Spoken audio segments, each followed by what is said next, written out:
Allahu Allahu Allahu Allah Allah. Assalamualaikum warahmatullahi wabarakatuh. Bismillah, alhamdulillah, wassalatu wassalamu ala rasulillah, amma ba'd. Bapak-bapak, ibu-ibu, hadirin jamaah sholat subuh Masjid Baitur Rahman, puji dan syukur kita panjatkan kehadirat Ilahi Rabbi. Alhamdulillah, kita masih diberikan nikmat iman, nikmat Islam, nikmat kesehatan lahir dan batin, nikmat umur, sehingga kita masih dapat melaksanakan ibadah puasa Ramadan sampai dengan hari yang hari berapa ya? Selasa, hari yang ke-8, dan pada pagi hari ini kita memasuki puasa Ramadan yang ke-9. Harapan kita tidak lain, mudah-mudahan ibadah puasa Ramadan yang telah dan akan kita kerjakan pada Ramadan 1442 Hijriah ini dapat kita kerjakan dengan sebaik-baiknya, sehingga kita terhindar pernyataan dari Rasulullah sallallahu alaihi wasallam dalam sabdanya, "Kam min shaimin laisa lahu min siyamihi ilal ju'i wal atas."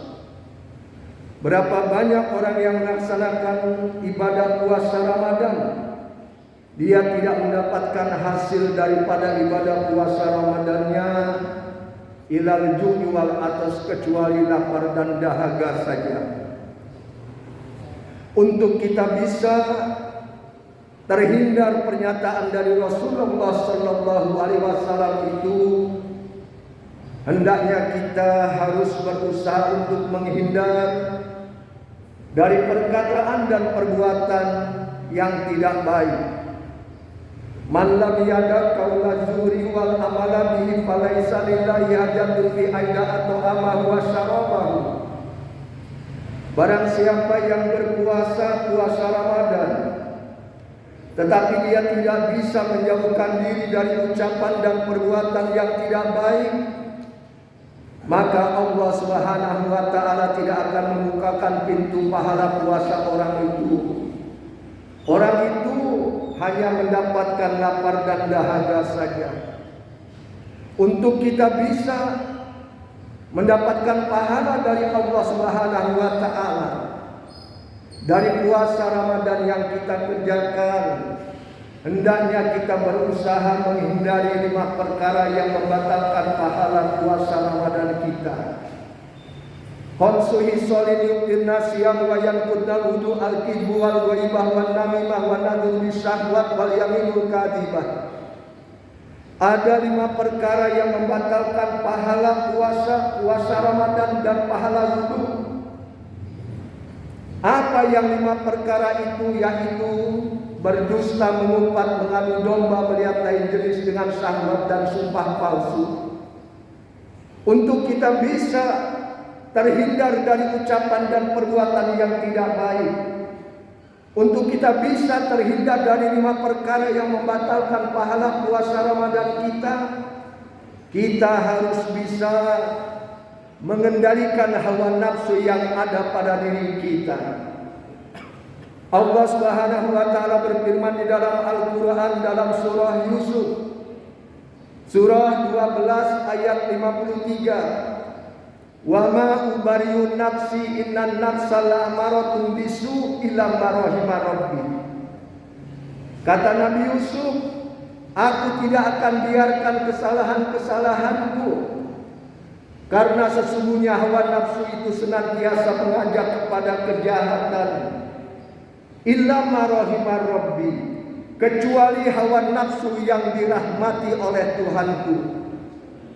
Kita ini manusia, kita bukan nabi, Kita bukan pula apalagi malaikat. Kita manusia, tidak lepas daripada kesalahan dan dosa. Tetapi manakala kita berusaha, hawa nafsu kita sesuai dengan tuntunan Allah, yaitu Al-Quran. Karena kita bukan nabi, kita berusaha dalam kehidupan kita di dunia ini, berusaha agar supaya perbuatan kita, ucapan kita, langkah kita sesuai dengan tuntunan Rasulullah sallallahu alaihi wasallam. Illa ma rahimar rabbi, sesuai dengan yang Allah rahmati ucapan perbuatan kita berdasarkan Al-Quran. Insya Allah ibadah puasa Ramadan kita dapat diterima oleh Allah Subhanahu wa taala. Kita manusia bukannya malaikat. Kalau malaikat itu tunduk patuh taat kepada Allah, itu wajar, normal. Karena malaikat tidak mempunyai hawa nafsu. Tetapi manakala kita manusia, kita tunduk taat patuh kepada Allah. Jika manusia senantiasa melaksanakan apa yang diperintahkan oleh Allah sesuai dengan Al-Quran, maka manusia itu lebih mulia daripada malaikat itu sendiri. Buktinya Nabi kita, Nabi besar Muhammad sallallahu alaihi wasallam, beliau itu manusia biasa sama seperti kita. Nabi Muhammad makan dan minum. Nabi Muhammad, dia itu berdagang, berniaga, berbisnis, berusaha, berikhtiar mencari rezeki. Nabi Muhammad itu mempunyai istri dan anak. Hanya bedanya Nabi Muhammad dengan kita, in ila wahyu yuha. Nabi Muhammad sallallahu alaihi wasallam mendapatkan wahyu dari Allah melalui malaikat Jibril. Allah Subhanahu wa taala berfirman di dalam Al-Qur'an, dalam surah An-Najm, surah 53 ayat 3 dan 4, wa ma yantiqu anil hawa in illa wahyu yuha. Dan tidaklah yang diucapkan oleh Nabi mengikuti hawa nafsunya, in illa wahyu yuha.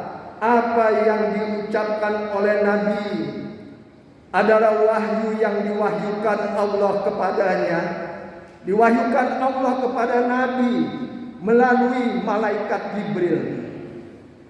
Kalau boleh dikatakan malaikat Jibril itu adalah gurunya Nabi Muhammad sallallahu alaihi wasallam. Jadi apa yang diucapkan oleh Nabi, yang diperbuat, langkah perbuatan Nabi adalah Al-Quran. Abu Qatadah pernah bertanya kepada Aisyah, istri Nabi, apa sih akhlaknya Nabi? Aisyah langsung menjawab, karena hulukul Quran, akhlak Nabi adalah Al-Quran. Jika manusia dia tunduk patuh kepada Allah, manusia akan lebih mulia dari malaikat. Buktinya Nabi besar Muhammad sallallahu alaihi wasallam, ketika Nabi Muhammad sallallahu alaihi wasallam dimi'rajkan oleh Allah, yang mengantar adalah malaikat Jibril. Kalau boleh dikatakan malaikat Jibril adalah komandan para malaikat. Malaikat Jibril hanya sampai di langit yang ketujuh, tidak mampu ke Sidratul Muntaha seperti Nabi besar Muhammad sallallahu alaihi wasallam. Nabi sampai ke Sidratul Muntaha untuk bertemu dengan Allah, menerima perintah ibadah solat yang sekarang ini kita kerjakan. Ibadah solat adalah ibadah yang sangat istimewa. Berdasarkan sejarah itu, jelaslah kalau saja malaikat Jibril yang mengantar Nabi hanya sampai di langit yang ketujuh, sedangkan Nabi Muhammad sallallahu alaihi wasallam langsung berhadapan dengan Allah untuk menerima perintah ibadah sholat yang sangat istimewa itu. Kita manusia, kita bukan nabi, tetapi manakala dalam kehidupan kita di dunia ini, kita senantiasa berusaha mengetahui tuntunan Allah berdasarkan Al-Quran dan As-Sunnah, insya Allah berkat bulan suci Ramadan yang merupakan tarbiyah bagi kita, yang merupakan pendidikan bagi kita, pelatihan bagi kita, ayat demi ayat, hadis demi hadis kita laksanakan. Insya Allah selesai kita melaksanakan puasa Ramadan, kita mempunyai akhlak semakin hari semakin bertambah baik. Untuk kita bisa mengendalikan hawa nafsu, sudah barang tentu dalam kehidupan kita di dunia ini, hendaknya kita berusaha untuk kita membersihkan, mensucikan jiwa kita. Qad aflaha man zakka wa qad khaba man dassaha. Sungguh beruntung orang yang membersihkan, mensucikan jiwanya. Rugilah orang yang mengotori jiwanya. Momentum bulan suci Ramadan merupakan kesempatan yang baik bagi kita untuk kita membersihkan diri kita, jiwa kita, pikiran kita, hati kita dari masalah-masalah sampah yang tidak ada gunanya, yang hanya merugikan dalam kehidupan kita baik di dunia ini, lebih-lebih merugikan dalam kehidupan kita di akhirat nanti. Ketika seseorang bisa membersihkan hatinya, jiwanya, pikirannya dari hal-hal yang negatif, maka orang itu akan bisa menjadikan hawa nafsunya yang ada pada dirinya sebagai orang-orang yang ditahan itu. Hawa nafsunya sebagai tawanan, dan dia punya akhlaknya sebagai pemimpin. Ada pepatah Arab mengatakan, tuba liman kana akluhu amiron wa huwa asiron. Liman kana wa huwa amiron wa akluhu asiron. Sungguh beruntung, sungguh berbahagia orang-orang yang menjadikan akalnya menjadi pemimpin atas dirinya dan hawa nafsunya dijadikan tawanan. Sungguh rugi, sungguh celaka orang-orang yang menjadikan hawa nafsunya sebagai pemimpin atas dirinya dan akalnya sebagai tawanan. Momentum bulan suci Ramadan merupakan kesempatan yang baik bagi kita. Selama 1 bulan lamanya kita mengadakan pelatihan-pelatihan untuk mengendalikan hawa nafsu yang ada pada diri kita masing-masing. Ketika seseorang pelatihan yang terus-menerus selama 1 bulan dalam 1 tahun, entah sudah berapa kali selama kita akil balik sampai dengan saat ini, kita melaksanakan puasa Ramadan. Bahkan entah sudah berapa puluh kali kita melaksanakan puasa Ramadan. Pertanyaan, sudahkah meningkat kualitas puasa Ramadan kita dalam kehidupan kita di dunia ini? Manakala kualitas Ramadan kita meningkat, akan membawa dampak ketenangan, ketentraman, kedamaian dalam kehidupan kita di dunia ini. Semakin berkali-kali kita melaksanakan puasa Ramadan, berkat latihan itu, jiwa kita akan menjadi semakin tenang, semakin bertambah Ramadan, bertambah bulan, umur kita yang akhirnya kematian sampai pada diri kita. Karena berkat hasil puasa Ramadan, kita berada di dalam ketenangan, dan pada waktu kita berada dalam ketenangan, ajal datang kepada kita. Pada waktu kita berada di dunia ini menjelang kematian, Allah Subhanahu wa taala memanggil kepada kita dengan panggilan yang penuh dengan kemesraan.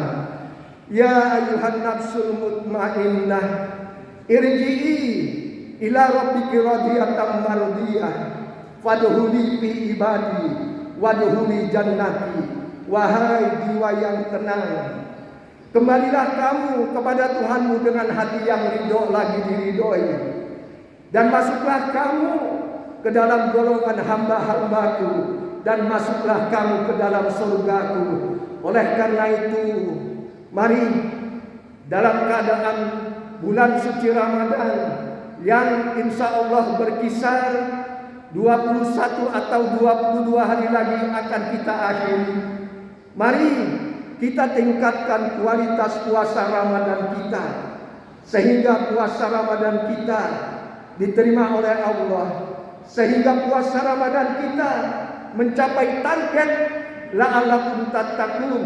Dan nanti insya Allah ketika kita bertemu pada 1 Syawal 1442 Hijriah nanti, kita menjadi orang yang senantiasa meningkatkan keimanan, ketaatan, ketakwaan kita kepada Allah.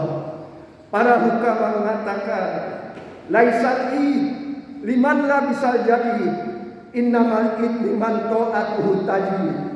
Bukannya orang bertemu Lebaran, bukannya orang bertemu Idul Fitri, bukannya orang bertemu bulan Syawal semata-mata hanya mengganti pakaian baru saja, semata-mata hanya mengganti kendaraan baru saja. Kalau memang kita mampu, silahkan, karena Allah itu indah dan Allah mencintai keindahan. Namun tanamkan dalam batin hati kita, dengan berjumpanya kita nanti 1 Syawal 1442 Hijriah yang akan datang, bahwa kita senantiasa meningkat keimanan, ketaatan, ketakwaan kita kepada Allah. Karena arti hakikat Syawal itu sendiri adalah peningkatan.